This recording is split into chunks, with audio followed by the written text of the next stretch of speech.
Good evening guys. आज हम start करेंगे new chapter rules of debit and credit.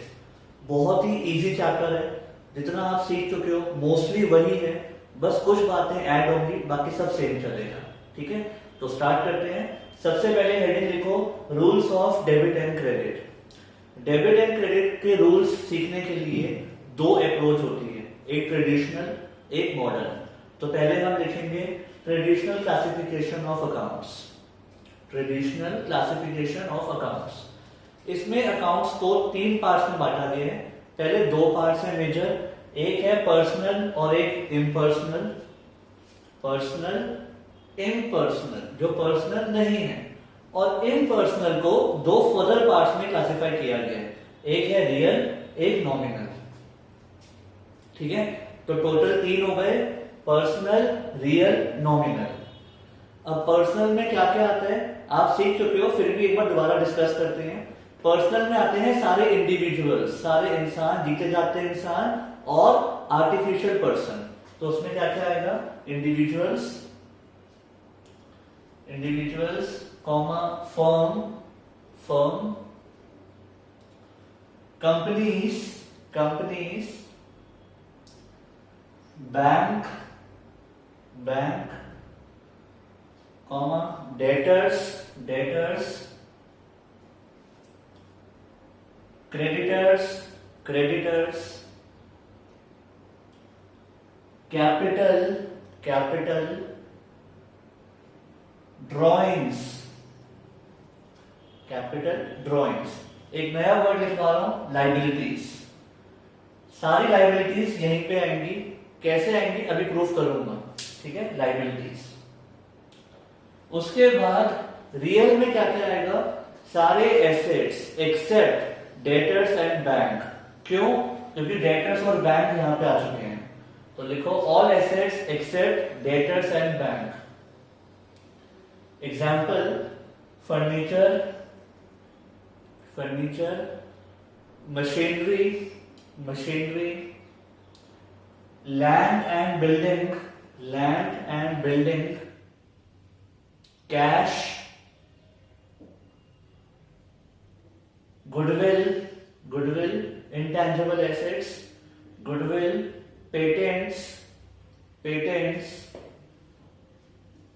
Trademark, trademark,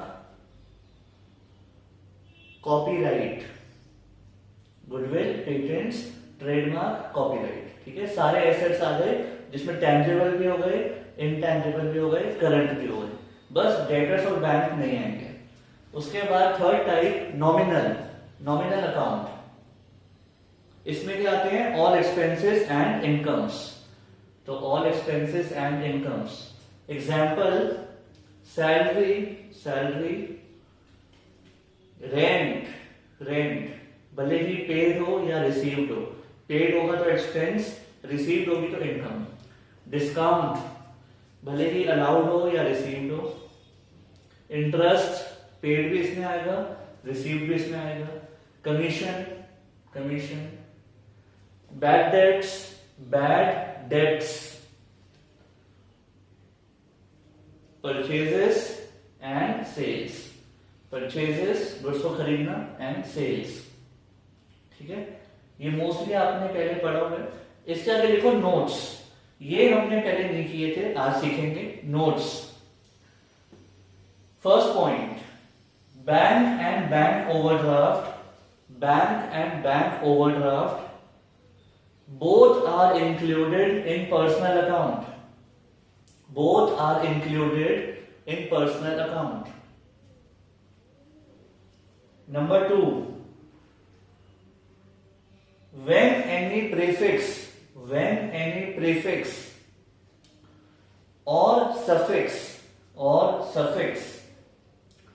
is added to a nominal account, is added to a nominal account,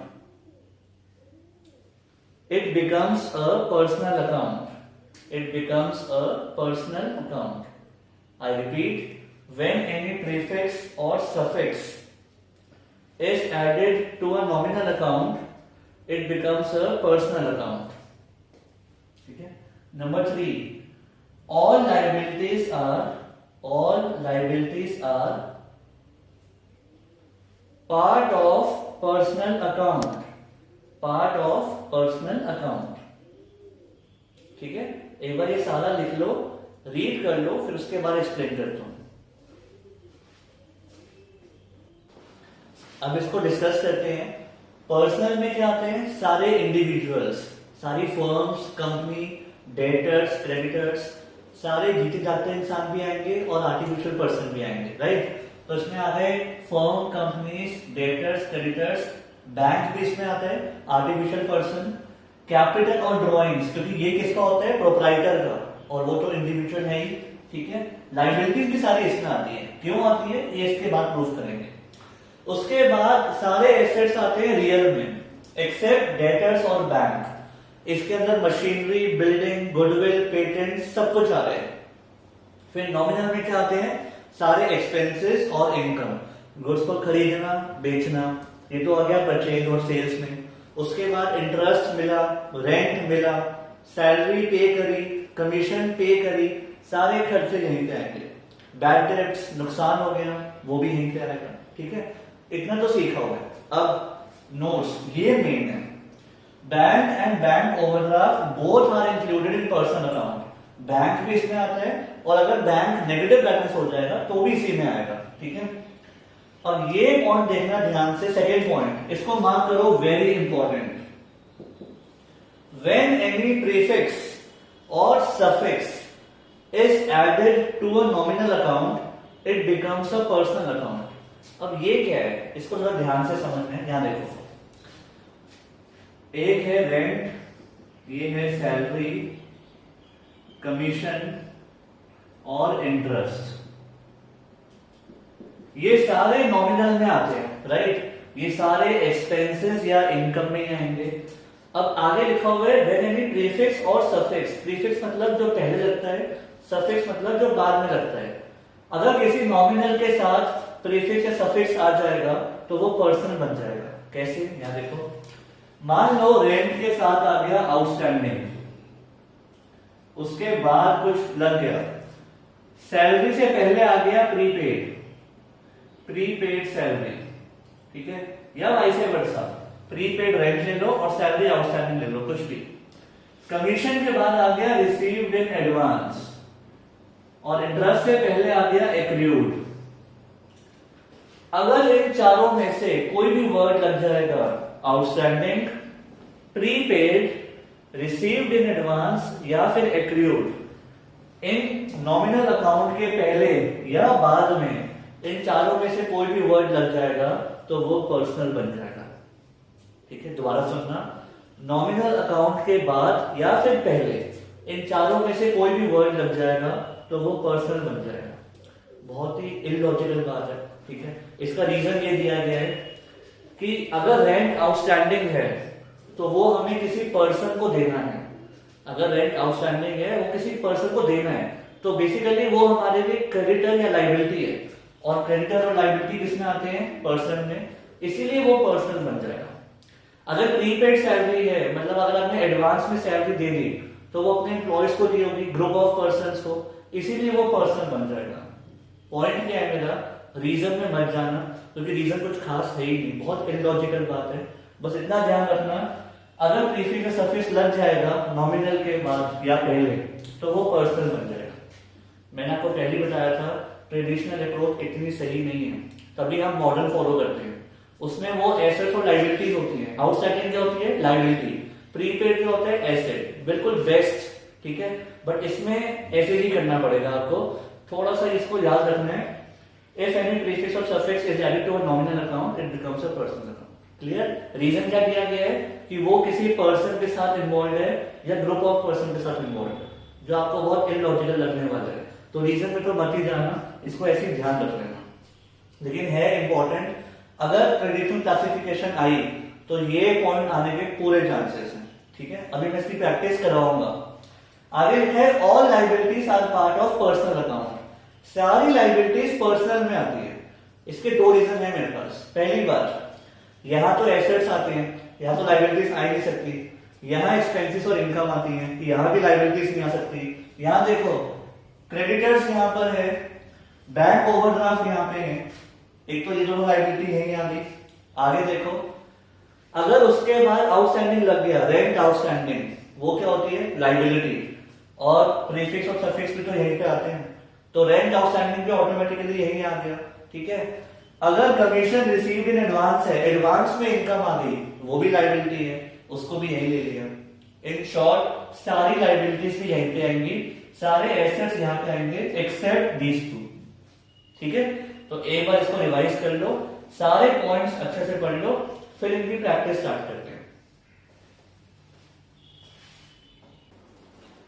अब हम question practice करेंगे और इसके आने के काफी चांसेस होते हैं, 3 to 5 मार्क्स में आ सकता है, ठीक है।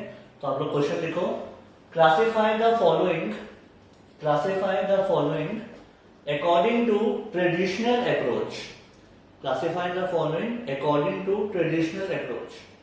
ब्रैकेट में लिखो personal, real, nominal, personal, real, nominal. इसका क्या मीनिंग हुआ, आपको इनमें से बताना है कि ये पर्सनल है, रियल है या नॉमिनल है, और इन सबके लिए बताना है, ठीक है। First point, capital, first is capital, second drawings, second is drawings, third cash, third is cash, fourth commission paid, commission paid, fifth purchases,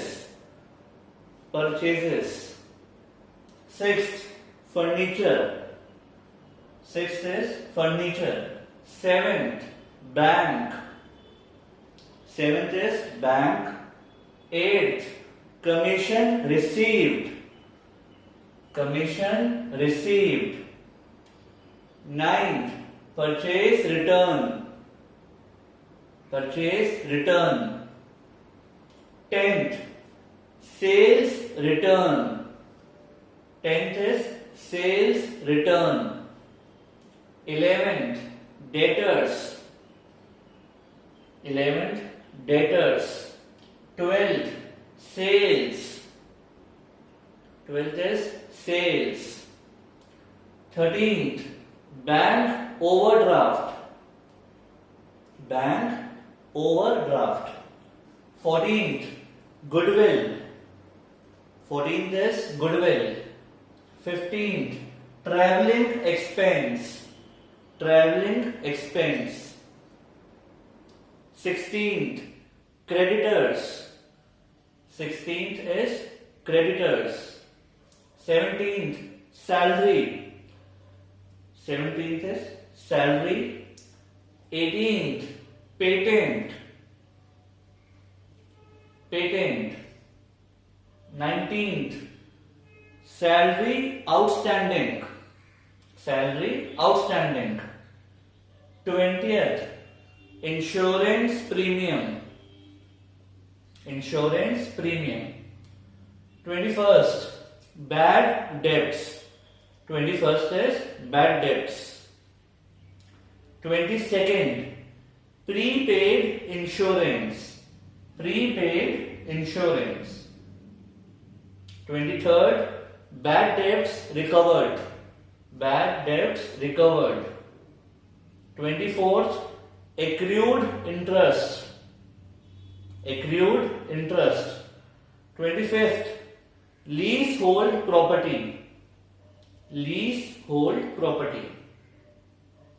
26th discount allowed,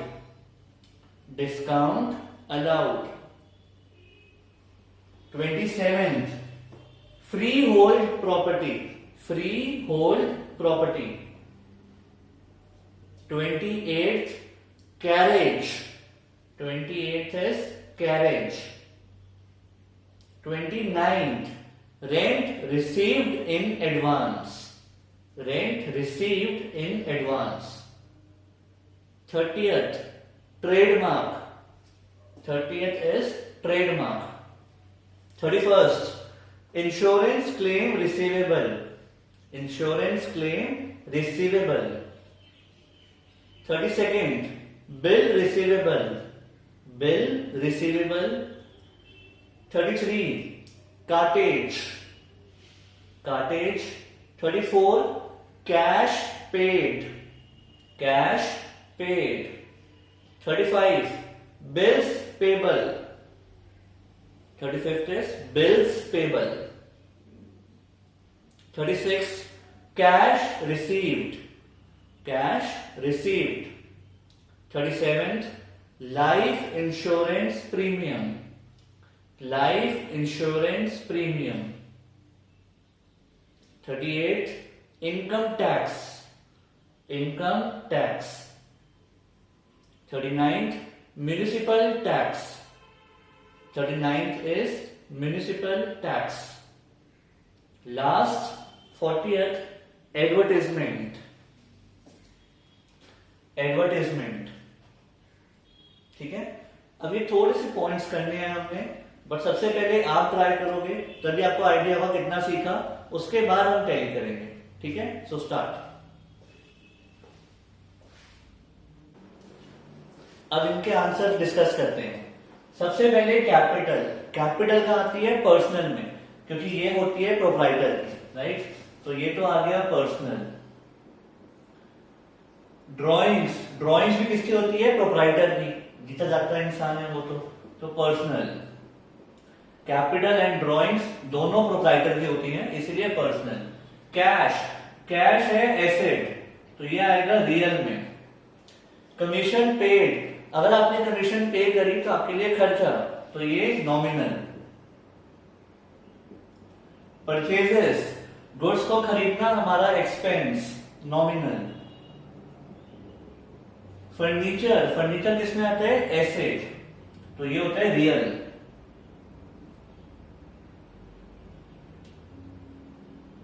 उसके बाद बैंक, बैंक किसमें आता है? पर्सनल में. क्यों? क्योंकि ये आर्टिफिशियल पर्सन है, तो ये आ गया पर्सनल में. कमीशन रिसीव्ड, अगर कमीशन पे करी तो एक्सपेंस, रिसीव करी तो इनकम, लेकिन इनकम भी किसमें आती है? नॉमिनल. तो कमीशन चाहे पेड हो या रिसीव्ड हो, दोनों नॉमिनल में आएगी. परचेज रिटर्न, गुड्स को खरीदना किसमें आता है? नॉमिनल, और अगर आप वापस करोगे तो भी नॉमिनल. ठीक है, तो परचेज रिटर्न भी नॉमिनल में आता है. सेल्स रिटर्न, ये भी नॉमिनल में. गुड्स को बेचना मतलब सेल्स किसमें आता है? नॉमिनल, तो सेल्स रिटर्न भी नॉमिनल. ठीक है. डेटर्स, डेटर्स किसमें आते हैं? पर्सनल, जीते जाते हैं इंसान, नेचुरल पर्सन. सेल्स किसमें आती है? इनकम, नॉमिनल, गुड्स को बेचना हमारा इनकम है. बैंक ओवरड्राफ्ट, मार्क करो इंपॉर्टेंट. बैंक किसमें आता है? पर्सनल में, और अगर बैंक नेगेटिव हो जाए, बैंक बैलेंस नेगेटिव हो जाए, तो वो भी पर्सनल में ही आता है. तो बैंक और बैंक ओवरड्राफ्ट दोनों पर्सनल में आते हैं. ठीक है. उसके बाद गुडविल, गुडविल हमारा क्या है? एसेट, इनटैंजिबल एसेट, ये किसमें आता है? रियल. ट्रैवलिंग एक्सपेंस, खर्चा हो गया, नॉमिनल. क्रेडिटर्स, जीते जाते इंसान, पर्सनल. वैसे भी सारी लाइबिलिटीज पर्सनल में ही आती है, ये भी लाइबिलिटी है, बैंक ओवरड्राफ्ट भी लाइबिलिटी है, पर्सनल में ही आती है. सैलरी, सैलरी खर्चा है, नॉमिनल.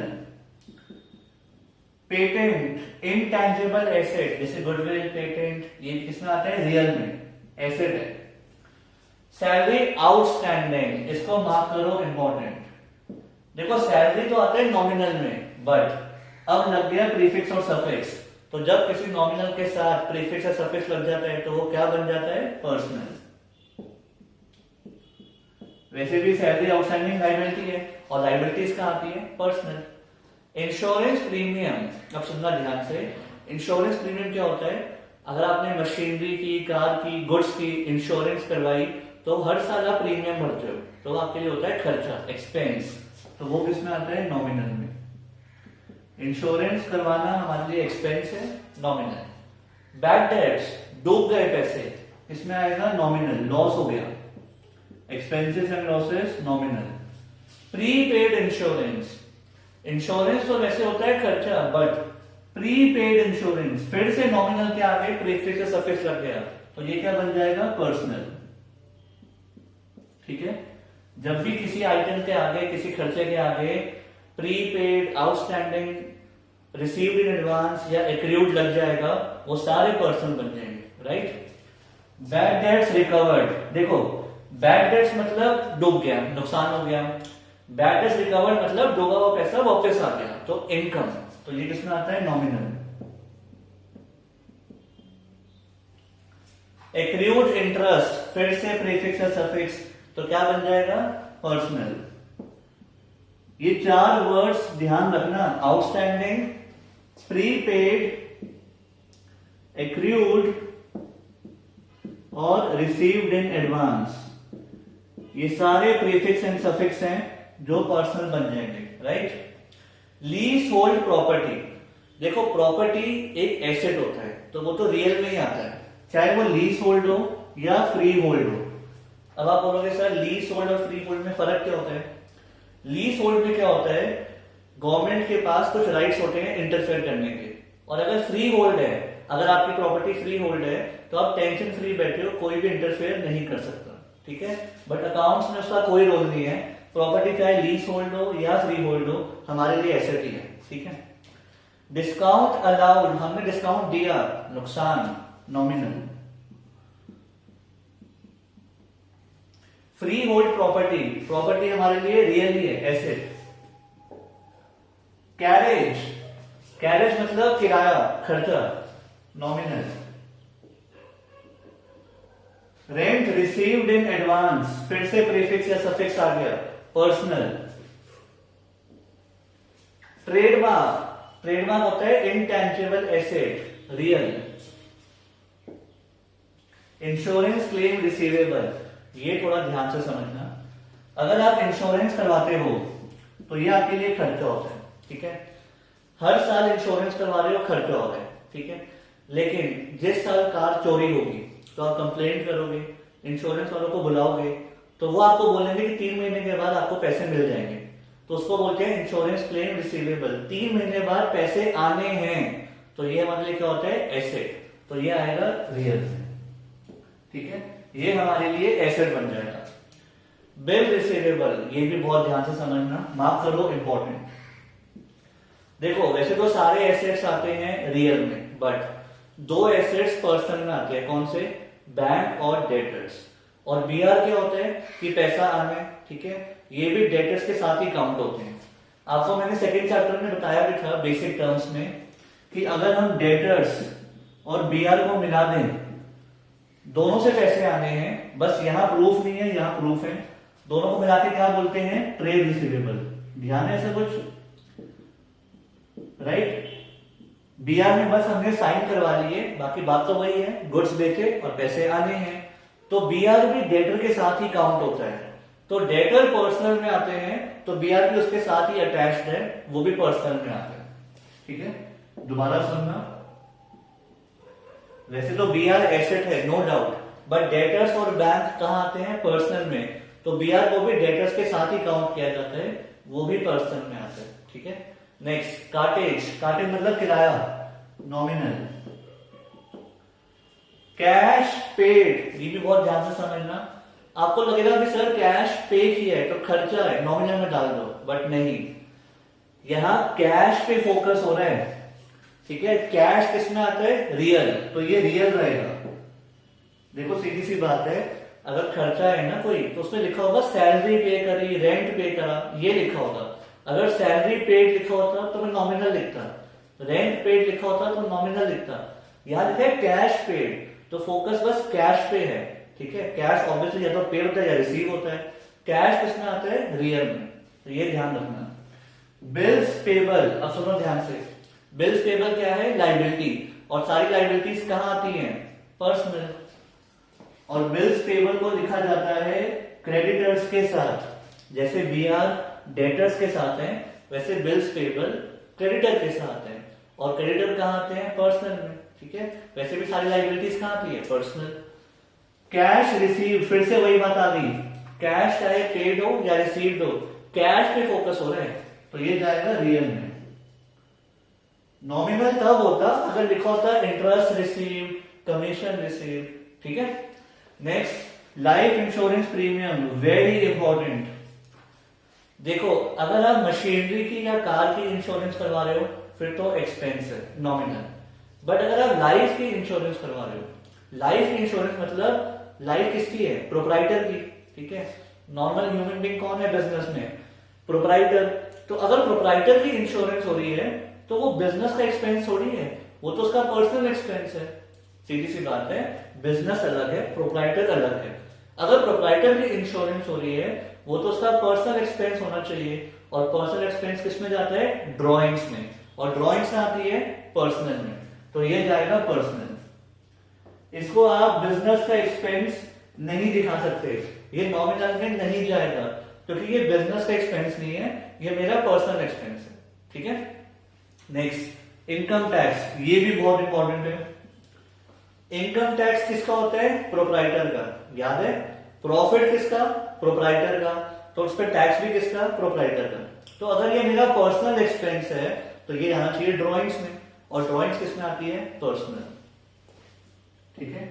आपको मैंने जर्नल एंट्रीज के टाइम बताया था इनकम टैक्स प्रोप्राइटर का पर्सनल टैक्स होना चाहिए क्योंकि वो उसकी इनकम है, करेक्ट। तो जब उसका पर्सनल एक्सपेंस है वो तो ड्रॉइंग्स में आता है, और ड्रॉइंग्स में आती है पर्सनल में, ये बिजनेस का एक्सपेंस नहीं है, राइट। नेक्स्ट, म्युनिसिपल टैक्स, ये बिजनेस का खर्चा है, ये जो प्रॉपर्टी हम यूज कर रहे हैं बिजनेस के लिए, ये उसका खर्चा है जो हम गवर्नमेंट को देते हैं, तो ये नॉमिनल में जाएगा, ये ड्रॉइंग्स में नहीं जाएगा, ठीक है। नेक्स्ट, एडवर्टाइजमेंट, एडवर्टाइजमेंट मतलब खर्चा, नॉमिनल। तो ये हो गया आपका personal, real, nominal. I hope समझ में आ गया होगा, अब टैली कर लो अच्छे से।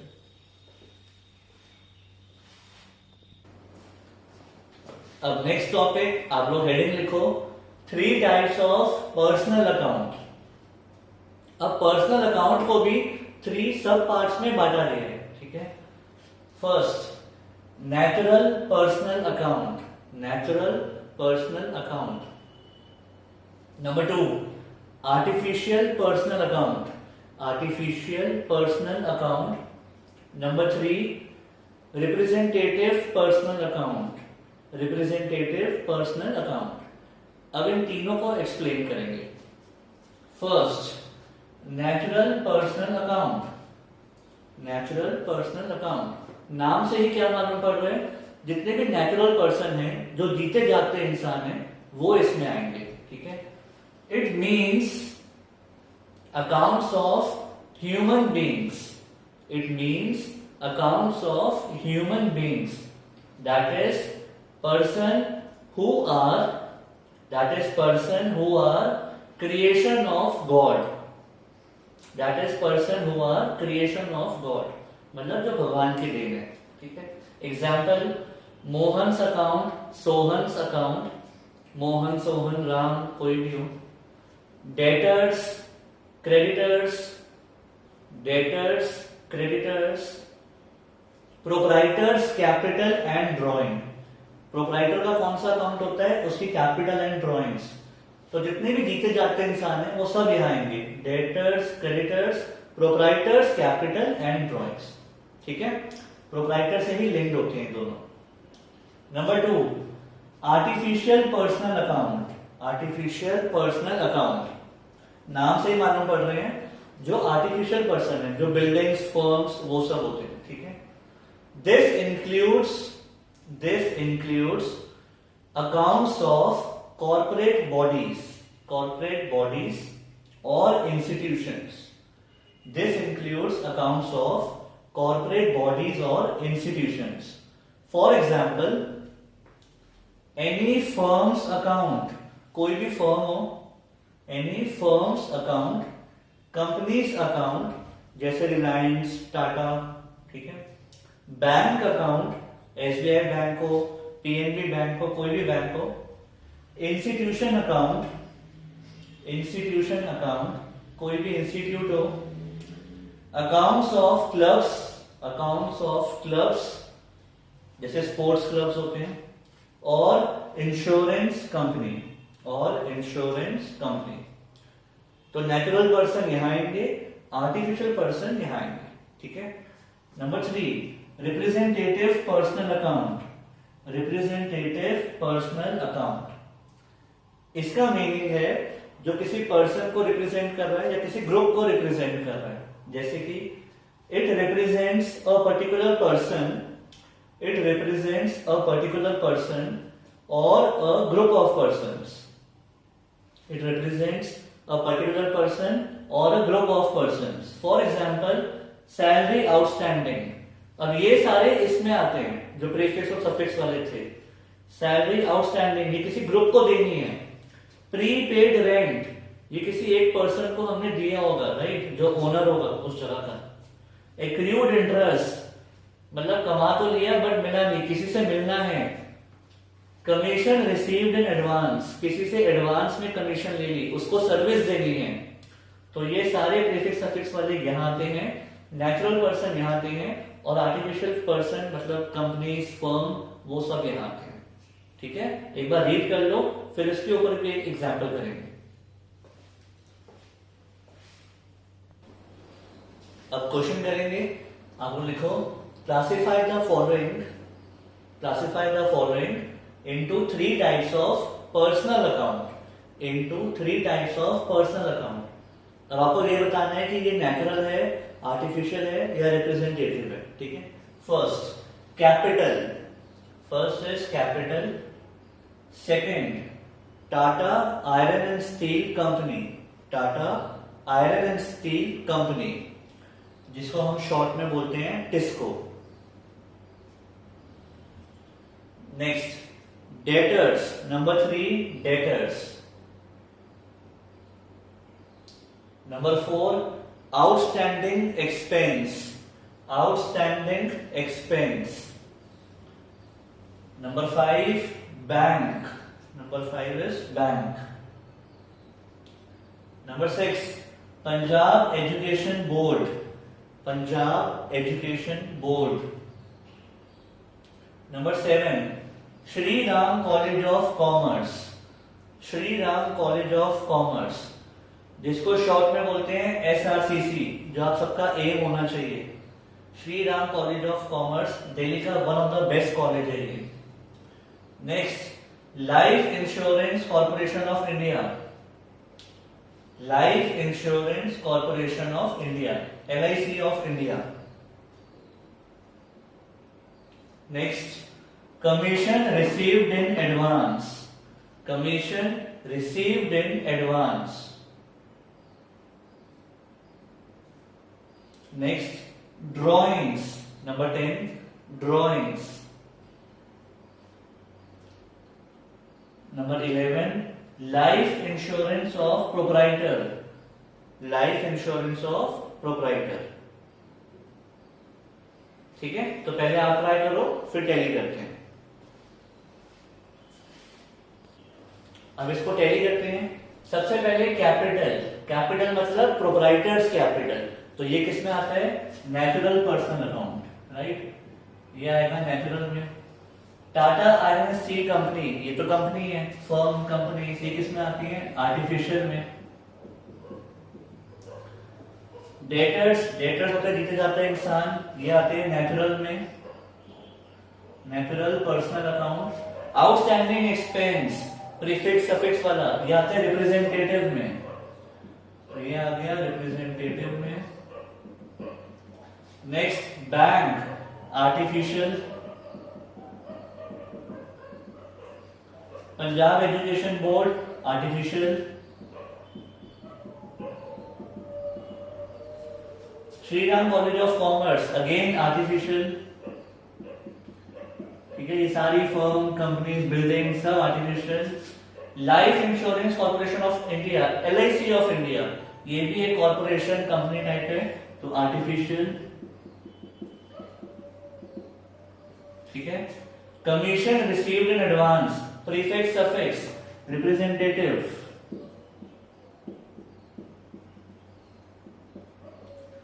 उसके बाद ड्राइंग्स, ड्राइंग्स कौन करता है? प्रोप्राइटर, तो ये किस में आएगा? नेचुरल। उसके बाद लाइफ इंश्योरेंस ऑफ प्रोप्राइटर, अगर प्रोप्राइटर की इंश्योरेंस हुई है मतलब उसका पर्सनल एक्सपेंस, ये आता है ड्राइंग्स में, और ड्राइंग्स किस में आती है? नेचुरल।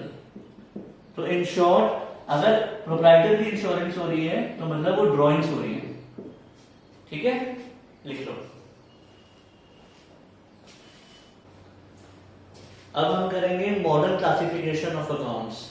मॉडर्न क्लासिफिकेशन के अकॉर्डिंग अकाउंट्स के 5 पिलर्स बताए थे मैंने आपको, assets, expenses, liability, revenue, capital. Assets क्या होते हैं? डेबिट। और एक्सपेंसेस क्या होते हैं? डेबिट।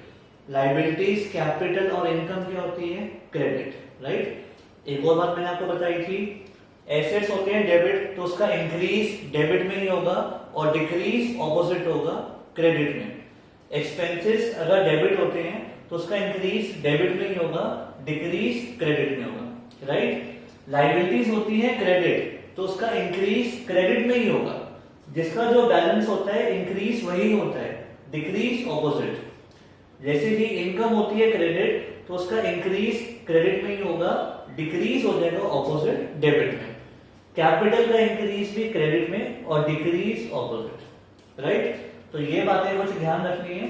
फिर इसके बाद एक क्वेश्चन स्टार्ट करते हैं, आप लिख लो अगर लिखना है तो। अब क्वेश्चन करेंगे, classify according to modern approach. Classify according to modern approach. तो आपको इन 5 पिलर्स में से बताने हैं कि कौन सा एसेट है, कौन सा एक्सपेंस है, कौन सा रेवेन्यू, क्या कैपिटल है और क्या लायबिलिटी है, ठीक है। First point, bank. First point is bank. Second, creditors, creditors. Third, Mohan, Mohan bracket में लिखो proprietor, Mohan proprietor. Fourth, machinery, fourth is machinery. Fifth, salary paid, salary paid. Sixth, commission received, commission received. Seventh, purchases.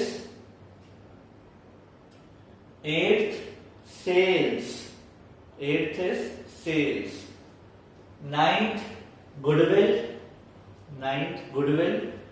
Tenth, debtors, tenth is debtors. 11th, drawings, drawings. 12th, cartage, cartage. 13th, stationery, stationery. 14th, sales return, sales return. And 15th, purchase return, 15th purchase return, ठीक है। ये सारे आप try करो, उसके बाद tally करते हैं। अब इसको टैली करते हैं। बैंक किस में आएगा? बैंक आएगा एसेट्स में। Creditors liability. Mohan the proprietor, ये किस में आएगा? Capital. Machinery assets. Salary paid, ये आएगा एक्सपेंस। कमीशन रिसीव, ये आएगा इनकम या रेवेन्यू में, ठीक है। इसमें रेवेन्यू लिखना, क्योंकि जब मॉडर्न अप्रोच में क्लासिफाई करते हैं तो वहां पे इनकम की जगह रेवेन्यू लिखते हैं, ठीक है। इनकम भी ठीक है but revenue is better. Purchases आएगा एक्सपेंस में। सेल्स रेवेन्यू में। Goodwill asset. Debtors asset. Drawings किसमें आते हैं? ड्रॉइंग्स आते हैं कैपिटल के साथ। Increase in capital credit, decrease in capital debit, जो ड्रॉइंग्स होती है। तो ये आएगा कैपिटल में। कार्टेज आएगा एक्सपेंस में। स्टेशनरी किसमें आएगा? एसेट या एक्सपेंस? स्टेशनरी होता है खर्चा, एक्सपेंस, क्योंकि ये रीसेल नहीं होता। अब ये दोनों हैं मोस्ट इंपॉर्टेंट। देखो, सेल्स आते हैं रेवेन्यू में, मतलब इनकम। आपको लगेगा कि सर सेल्स रिटर्न हो गया, एक्सपेंस क्योंकि नुकसान हो गया, बट ये एक्सपेंस में नहीं आता, ये रेवेन्यू में ही आता है। कैसे? बहुत ध्यान से देखना। जब सेल्स होती हैं तो वो क्या होता है? इंक्रीज इन इनकम या फिर रेवेन्यू। इंक्रीज इन इनकम या रेवेन्यू से क्या बोलते हैं? क्रेडिट। और सेल्स रिटर्न को क्या बोलते हैं? डिक्रीज इन इनकम या रेवेन्यू डेबिट। ठीक है, इनकम भले ही कम हो रही है बट है तो ये इनकम और रेवेन्यू का पार्ट ही। ठीक है, इसको एक्सपेंस मत ले लेना। वैसे ही परचेज क्या होता है? Expense. Increase in expense debit. तो परचेज रिटर्न क्या होता है? Decrease in expense credit. But ये पार्ट किसका है? एक्सपेंस का ही है। ठीक है, तो पॉइंट क्या है मेरा? सेल्स रेवेन्यू में आता है, सेल्स रिटर्न भी रेवेन्यू में आता है। भले कम हो रही है रेवेन्यू बट आएगा उसी में। परचेज एक्सपेंस में आता है, परचेज रिटर्न भी एक्सपेंस में आता है। ठीक है, तो ये है मोस्ट इंपॉर्टेंट जिसमें गलती हो जाती है। अब ध्यान रखना, राइट? लिख लो। अब नेक्स्ट क्वेश्चन लिखेंगे, classify into current assets, classify into current assets, comma tangible assets और इनटेंजिबल एसेट्स। आपको ये बताना है ये करंट है, टेंजिबल है या इनटेंजिबल है। ठीक है, tangible which can be touched, intangible which can not be touched and seen. बस एक बात ध्यान रखना, टेंजिबल और इनटेंजिबल किसके लिए होता है? फिक्स्ड एसेट्स के लिए यूज होता है जो लॉन्ग टर्म होते हैं। और करंट एसेट्स किसके लिए यूज होता है? जो विद इन 1 ईयर कैश में कन्वर्ट हो जाएंगे। Right? First point, machinery. First is machinery, second goodwill, second is goodwill, third building, third is building, fourth stock, fifth patent, fifth is patent, sixth cash, seventh bank balance, bank, eighth debtors, ninth copyright, tenth bill receivable. ठीक है, फिर से पहले apply करेंगे फिर tally करेंगे। अब answer tally करते हैं। मशीनरी किसमें आएगा? मशीनरी आएगा टेंजिबल में, goodwill intangible, it can not be touched और सीन, इनटेंजिबल। बिल्डिंग टेंजिबल में, ये सारे फिक्स्ड एसेट्स होते हैं। स्टॉक, स्टॉक करंट एसेट होता है, वो 1 साल के अंदर कैश में कन्वर्ट हो जाएगा। अब ये मत बोलना कि सर स्टॉक भी तो टच कर सकते हैं, तो वो भी टेंजिबल हो गया। मैंने अभी आपको हिंट दिया था, टेंजिबल यूज होता है फिक्स्ड एसेट्स के लिए जो 1 साल से ज्यादा यूज करते हैं हम। ठीक है, जिसको हम रीसेल के पर्पज से नहीं खरीदते, लॉन्ग टर्म पर्पज के लिए खरीदते हैं, वो होते हैं फिक्स्ड एसेट्स। और स्टॉक क्या होता है? करंट एसेट्स, वो 1 साल में कैश में कन्वर्ट होगा तो वो करंट में आएगा, टेंजिबल में नहीं आएगा। ठीक है, पेटेंट इनटेंजिबल, कैश, कैश आता है करंट में, बैंक बैलेंस करंट में, 1 साल के अंदर कभी भी कैश निकाल सकते हैं। डेटर्स करंट में। ठीक है, टच तो इनको भी कर सकते हैं बट ये कोई फिक्स एसेट नहीं है हमारे जो लॉन्ग टर्म चलेंगे, 3 मंथ्स के अंदर कैश में कन्वर्ट, तो ये करंट में आते हैं। कॉपीराइट इनटेंजिबल, ये लॉन्ग टर्म होते हैं। Bill receivable current. ठीक है, आई होप क्लियर हो गया होगा। लिख लो। अब नेक्स्ट क्वेश्चन करेंगे, on which side, on which side will the increase, will the increase को करो underline, in following accounts recorded, on which side will the increase in following accounts recorded? आगे लिखो, also mention nature of account, nature of account on the basis of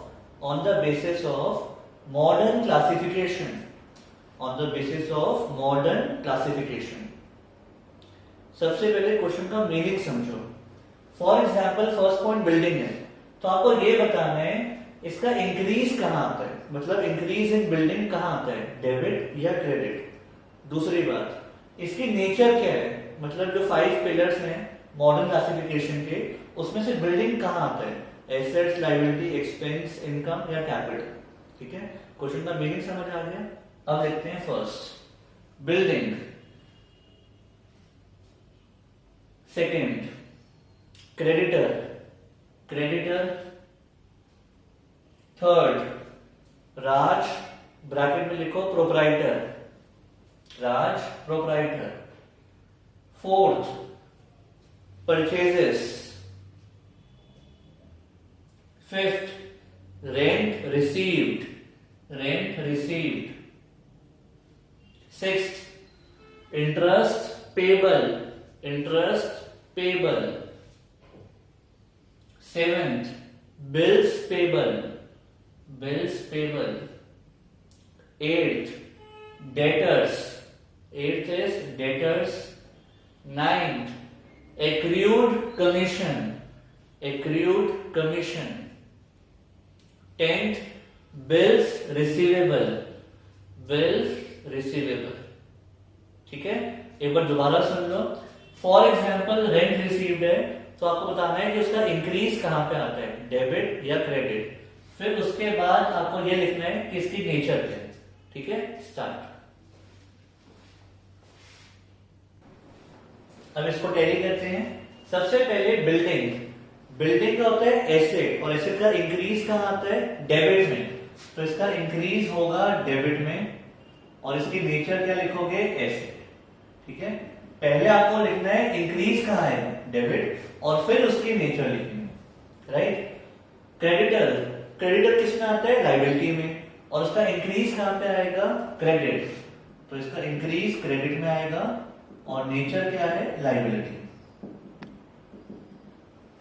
ठीक है, राज proprietor, proprietor आता है capital में, और इंक्रीज कहां आता है, कैपिटल का क्रेडिट। तो इंक्रीज क्रेडिट में, और नेचर कैपिटल।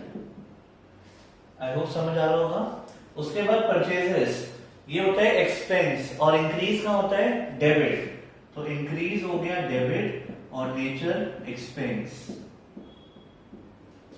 रेंट रिसीव्ड होता है इनकम या रेवेन्यू, और इंक्रीज कहां आता है, क्रेडिट। ठीक है, और nature revenue according to modern approach. Interest payable, ये इनकम नहीं है, इंटरेस्ट पेबल लिखा है, इंटरेस्ट रिसीव्ड या पेड नहीं लिखा। ना ये एक्सपेंस है, ना ये इनकम है। इंटरेस्ट पेबल मतलब देना है, तो ये हमारे लिए लायबिलिटी है, और लायबिलिटी का इंक्रीज कहां आता है, क्रेडिट। पेबल पे ध्यान दो। ठीक है, इंटरेस्ट पेबल मतलब देना है, तो ये लायबिलिटी है हमारे लिए, और लायबिलिटी का इंक्रीज होता है क्रेडिट।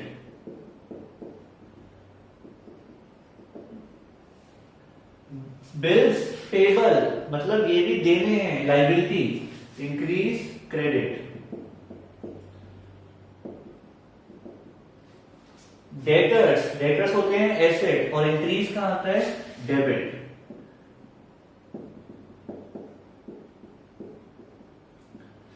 एक्रूड कमीशन फिर से एसेट, इंक्रीज कहां आता है, debit. Bills receivable again asset, increase debit. ठीक है, आई होप समझ आ गया होगा। इसमें जो मोस्ट इंपोर्टेंट पॉइंट था वो था इंटरेस्ट पेबल। ये ध्यान रखना, एक्सपेंस नहीं है, लायबिलिटी, राइट। कर लो टैली। अब लिखेंगे next question.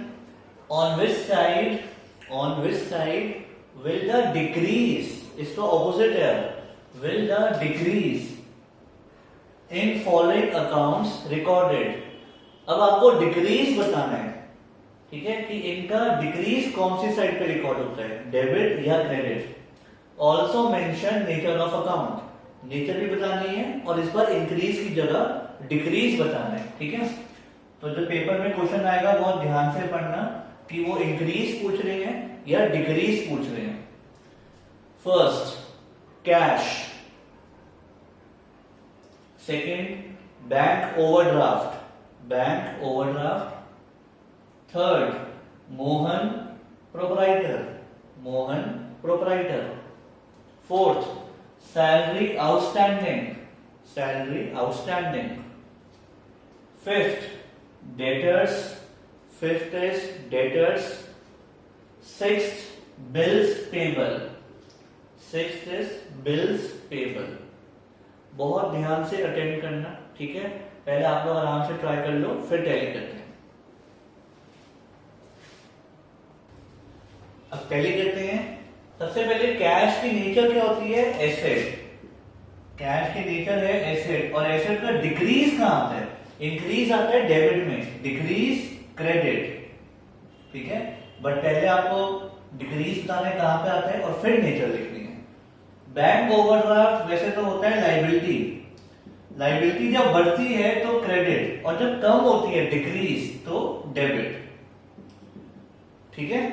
Mohan proprietor capital, capital क्या होती है? क्रेडिट, इंक्रीज होती है क्रेडिट में, और डिक्रीज डेबिट, कैपिटल डिक्रीज कौन होती है? Debit. Salary outstanding liability, nature तो है liability, increase in liability credit, decrease in liability debit. उसके बाद डेटर्स एसेट्स, और इंक्रीज होता है डेबिट में, decrease credit. Bills payable liability, increase in liability credit, और डिक्रीज कहां होगा? डेबिट, ठीक है। तो क्वेश्चन को बहुत ध्यान से करना है, और पहले अच्छे से पढ़ना है कि इंक्रीज मांगा या डिक्रीज, राइट। लिख लो।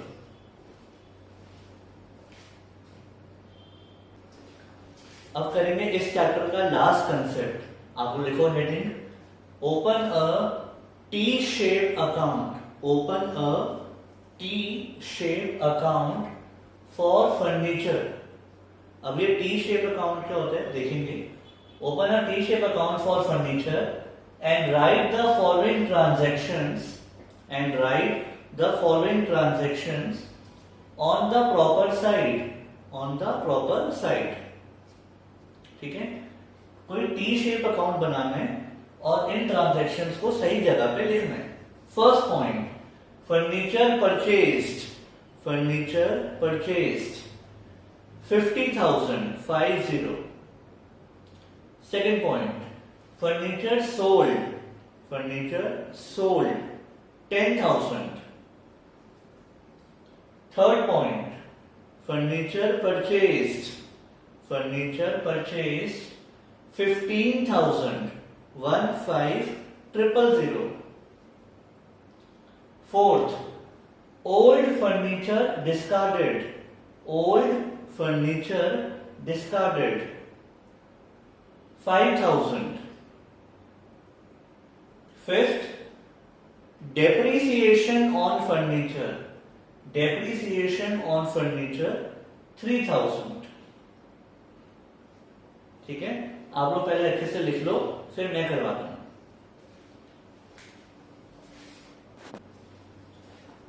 अब इसमें करना क्या है, बहुत ध्यान से देखना। Open a T shape account, हमें एक अकाउंट बनाना है टी शेप में, ऐसे, दिस इज टी शेप।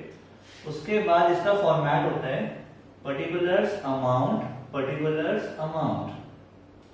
तो ऐसे एक अकाउंट बनाएंगे और यहां लिखेंगे पर्टिकुलर्स अमाउंट, पर्टिकुलर्स अमाउंट। और ये कौन सा अकाउंट बना रहे हैं? फर्नीचर का, तो ऊपर लिख देंगे फर्नीचर अकाउंट, ठीक है। ऐसा कुछ बनाएंगे। आगे सुनना, लेफ्ट साइड होती है डेबिट साइड और राइट साइड होती है क्रेडिट साइड। अकाउंट की left side is debit, right is credit, ठीक है। आपको बस ये सोचना है फर्नीचर 5 पिलर्स में से कौन से पिलर में आता है। वो एक्सपेंस है, लाइबिलिटी है, इनकम, एसेट या कैपिटल। फर्नीचर होता है एसेट, और एसेट का इंक्रीज कहां आता है? डेबिट में, और डिक्रीज क्रेडिट। तो मतलब जब भी एसेट बढ़ेगा, इंक्रीज इन एसेट, तो वो डेबिट में आएगा, और जब भी एसेट कम होगा, डिक्रीज इन एसेट, तो वो क्रेडिट में आएगा, ठीक है। इन शॉर्ट, जब भी फर्नीचर बढ़ेगा तो वो डेबिट में आएगा, और जब भी फर्नीचर कम होगा तो वो क्रेडिट में आएगा। यहां तक ओके। अब देखना, आपने फर्नीचर खरीदा 50,000 का। आप बताओ, अगर आप फर्नीचर खरीद रहे हो तो बिजनेस में फर्नीचर बढ़ रहा है या कम हो रहा है? फर्नीचर तो बढ़ रहा है, कैश कम हुआ उसको तो साइड कर देते हैं, हम बात कर रहे हैं फर्नीचर की। फर्नीचर तो बढ़ रहा है ना, तो वो कहाँ आएगा, डेबिट में। ठीक है, तो आएगा यहाँ पे टू कैश 50,000, क्योंकि जब फर्नीचर बढ़ रहा है तो उसका रीजन क्या है बढ़ने का, आपने कैश पे खरीदा तो उसका नाम आ जाएगा। ठीक है, उसके बाद फर्नीचर सोल्ड, आपने फर्नीचर बेच दिया, तो फर्नीचर बढ़ रहा है या कम हो रहा है, कम हो रहा है ना, तो अब उस साइड आएगा डिक्रीज इन एसेट, तो यहां पे आ जाएगा कैश। ठीक है, कितने का बेच दिया, 10,000, राइट। उसके बाद फर्नीचर परचेज, आपने फिर से फर्नीचर खरीद लिया तो फिर से बढ़ रहा है, तो यहां पे आ गया कैश, कितने का लिया, 15,000। उसके बाद ओल्ड फर्नीचर डिस्कार्डेड, डिस्कार्डेड का मतलब निकाल दिया, पुराना फर्नीचर निकाल दिया, तो फर्नीचर कम हो रहे हैं, तो यहां पे आ जाएगा कैश 5,000। ठीक है, उसके बाद डेप्रिसिएशन ऑन फर्नीचर, फर्नीचर की वैल्यू कम हो गई, डेप्रिशिएट हो गई, तो उससे फर्नीचर बढ़ेगा या कम हो जाएगा, कम हो जाएगा, तो वहां पे आएगा डेप्रिसिएशन। ठीक है, अब सुनना ध्यान से, एंड में आपने क्या करना है, जब सब कुछ पुट कर दोगे ना तो उसको क्लोज करना है। क्लोज कैसे करना है, यहां देखो, टोटल फर्नीचर कितने का था, 50 का, और 15 का और खरीद लिया, टोटल हो गया 65। इस टोटल को दोनों जगह लिखो, 65,000। अब ये देखो कि उसमें से कम कितना हो गया, जो बाहर गया, 65 में से 15 प्लस 3 18,000 का फर्नीचर कम हो गया। अगर 65 में से 18,000 तो गए, फर्नीचर कम हो गया, तो बचा कितना, 65 में से 18 गए, तो ये आ गया 47। 47 का फर्नीचर बचा, इसको बोलते हैं बैलेंस। बैलेंस मतलब जो अब फर्नीचर की वैल्यू बच गई। ठीक है, टोटल 65 का था, उसमें से 18 का कम हो गया, तो 47 का बच गया। This is called T shape account. I know थोड़ा सा आपको अलग लग रहा होगा कि सर ये क्या करवा दिया आपने। जब हम लेजर करेंगे, लेजर, उसके बाद ये आपको बहुत इजी लगेगा। ठीक है, क्योंकि इसका कंसेप्ट लेजर में है, तो एक बार आप लेजर समझ लो, फिर तो ये आपके लिए बहुत इजी हो जाएगा। ठीक है, लिख लो। सो गाइस, अब ये चैप्टर हमारा फिनिश हो चुका है। मैंने आपको सारे कंसेप्ट सिखा दिए। अब आप सारी इलस्ट्रेशंस खुद कर लेना होमवर्क में। मेरी साइड से ये चैप्टर ओवर। आप सारी इलस्ट्रेशंस करो, उसके बाद जो भी डाउट्स आएंगे आप वो मुझे बताना। नेक्स्ट क्लास में हम स्टार्ट करेंगे न्यू चैप्टर। C you.